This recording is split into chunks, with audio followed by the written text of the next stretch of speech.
మరి జగన్మోహన్ రెడ్డి గారు ఇచ్చే ప్రతి ఒక్కటి ఇస్తూ అది కాకుండా అడిషనల్ గా సూపర్ 6 ఇస్తాను, మేనిఫెస్టోలో ఉన్న 143 ఐటమ్స్ చేస్తానని చెప్పిన చంద్రబాబు నాయుడు మళ్ళీ ఎప్పటిలాగే ఆ మేనిఫెస్టోని డస్ట్బిన్ లో పెట్టేసి దాని గురించి పట్టించుకోకుండా అన్ని చేసేస్తాను, చేయలేదని ఎవరైనా మాట్లాడితే వారికి నాలిక మందమని సిగ్గు లేకుండా ఒక సీఎం స్థాయి వ్యక్తి అబద్ధాలు చెప్పడం మీరు గమనించారు.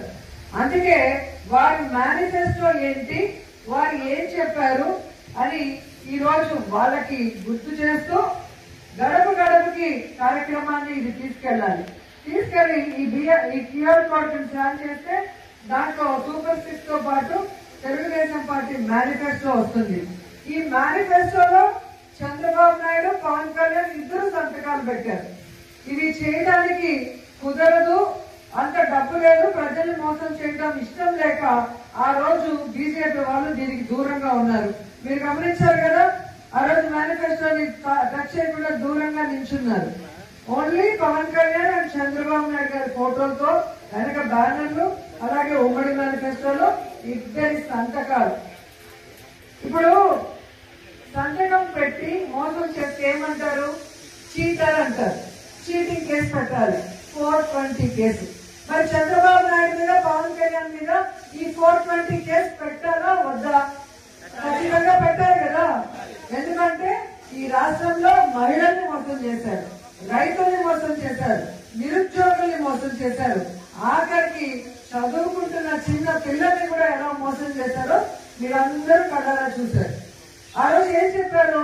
ప్రతి ఒక్కరికి ఆడబిడ్డ నిధి 1500, 18 ఏళ్లు దాటిన వాళ్ళకి 60 ఏళ్ల లోపల ఉన్న ప్రతి ఆడబిడ్డకి ఆడబిడ్డ నిధి కింద 1500 నెలకిస్తాము, సంవత్సరానికి 18,000 ఇస్తాము అన్నారు. మరి ఇప్పుడు అంటే ఎన్ని నెలలు అయింది? 13 నెలలు అయింది. మన రాష్ట్రంలో 2,70,00,000 మంది ఈ ఆడబిడ్డ నిధికి అర్హులు.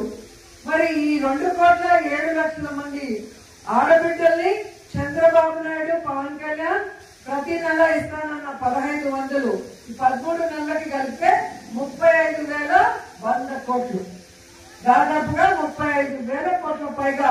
మరి చీటింగ్ చేసిన వాళ్ళ మీద చీటింగ్ కేసు 420 కేసు పెట్టాలా వద్దా? పెట్టాలి కదా. మరి ఈ రోజు సిగ్గు లేకుండా ఒక అడ్డదిడ్డంగా పెరిగిన అచ్చెన్నాయుడు అంటాడు ఈ ఆడబిడ్డ నిధి ఇవ్వాలంటే ఆంధ్రప్రదేశ్ అమ్మేయాలంట. మరి ఇన్నిసార్లు మంత్రిగా చేసిన నీకు, ఇన్నిసార్లు ముఖ్యమంత్రి చేసిన చంద్రబాబు నాయుడికి మరి ఇది ఇచ్చారో